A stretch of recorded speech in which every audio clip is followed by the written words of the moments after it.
اللہ وبرکاتہ الحمدللہ وحدہ والصلاة والسلام علی من لا نبی بعدہ اما بعد۔ معزز سامعین،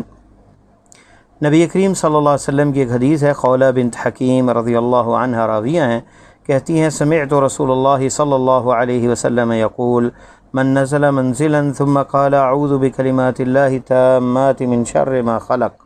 لم يضره شيء حتى يرتحل من منزله ذلك، رواہ مسلم۔ صحیح مسلم میں یہ حدیث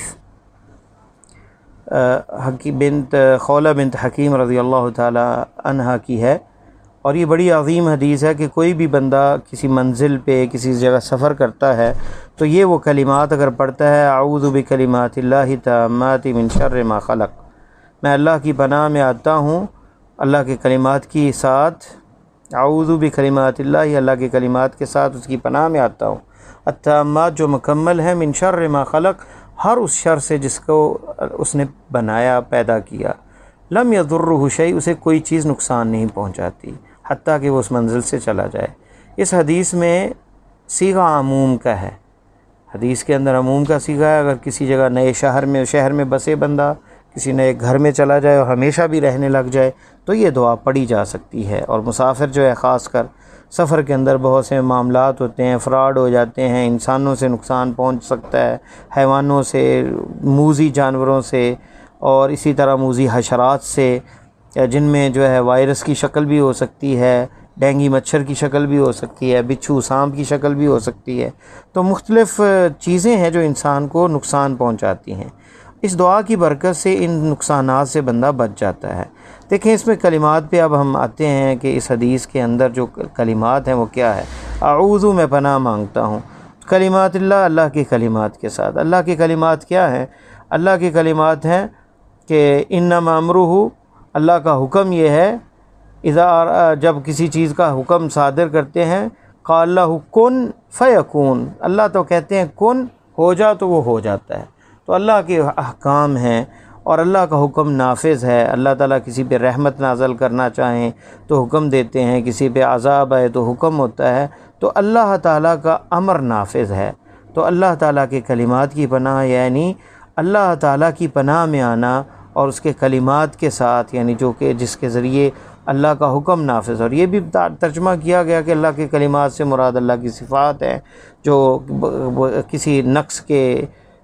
کسی بھی نقص سے مبرہ ہیں، مکمل ہیں، کامل ہیں اللہ کی صفات، اور اسماء اللہ الحسنی، پیارے پیارے اللہ کے نام ہیں۔ اور اس سے قرآن بھی، جسے ہدم و شفا کہا گیا، یہ بھی مراد لیا گیا۔ کلمات اللہ سے مراد جیسے سورہ فلق ہے اور ناس ہے، یہ اس کے بارے میں فرمایا کہ جس نے بھی پناہ مانگی، ان سے بڑی کوئی پناہ مانگنے والی چیز نہیں ہے، اور یہ قرآن ہے، یہ اللہ کے کلمات ہیں۔ تو اللہ کا کلام نافذ ہے، تو اس میں توحید بھی نظر آتی ہے، غیر اللہ سے پناہ نہیں، کسی اور سے نہیں۔ وہ مالک الملک جو پوری کائنات کو چلانے والا، بنانے والا، کریٹر ہے، تو جس نے جس شر کو پیدا کیا ہے اس کائنات کے نظام ہستی کو چلانے کے لیے، تو جو مخلوق ہے اس کی، وہ قادر ہے اس پر۔ تو جب اس کی پناہ میں آ جائیں گے تو ہر چیز، پھر من شر ما خلق، ہر وہ چیز، انسان نفس بھی جو ہے نقصان پہنچاتا ہے، کچھ چیزیں ہیں جو محض شر ہیں، جیسے آگ ہے، نقصان دہ ہے، اور اسی طرح سانپ ہے، زہریلا ہے، اور ابلیس ہے، وہ شریر ہے،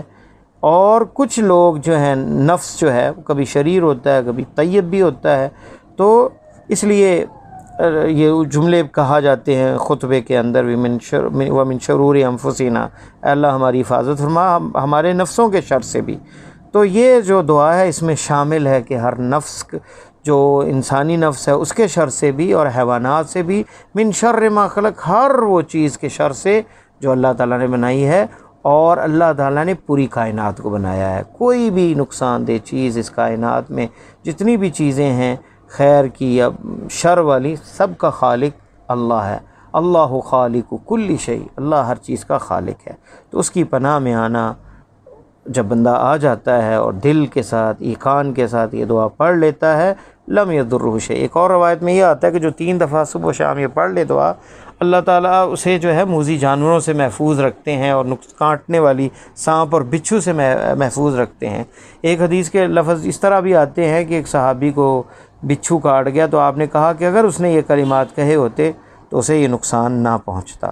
تو اللہ تعالیٰ کی حفاظت سب سے بڑی حفاظت ہے، اور اللہ تعالیٰ کی توحید، اس پر توکل، اس پر بھروسہ، اعتماد، یہی دعائیں ہمیں سکھاتی ہیں کہ جتنی بھی دعائیں ہیں اس میں اللہ کے ساتھ تعلق مضبوط ہوتا ہے، اور یہ تجدید ہوتی ہے اس عہد کی جو اللہ کے ساتھ ہے کہ وہ ہمارا رب ہے، وہ ہمارا مالک ہے، محافظ ہے، اس سے ہمیں محبت ہے، اسی پہ امید ہے، اسی پہ بھروسہ ہے، اسی پہ توکل ہے، اور اسی کی توفیق شامل حال ہے۔ تو یہ دعائیں ہمارا وہ تجدید عہد بھی کرتی ہیں اور عقیدے کو بھی جلا بخشتی ہیں، اور جب دل سے محبت سے یہ کلمات کہے جاتے ہیں یقین کے ساتھ کہ اس سے بڑا کوئی نہیں، تو پھر کوئی چیز واقعی نقصان نہیں پہنچاتی۔ اور یہ چھوٹی چھوٹی دعائیں ہمیں بڑی بڑی مصیبتوں سے بچا سکتی ہیں، جن میں ہمارے لاکھوں پیسے بھی خرچ ہو سکتے ہیں، اور ہمارے اعضاء میں سے کوئی اہم عضو ضائع بھی ہو سکتا ہے۔ تو ان دعاؤں کو یاد کریں، بچوں کو یاد کروائیں۔ اللہ تعالی ہماری دنیا آخرت آسان فرمائے۔ السلام علیکم ورحمۃ اللہ وبرکاتہ۔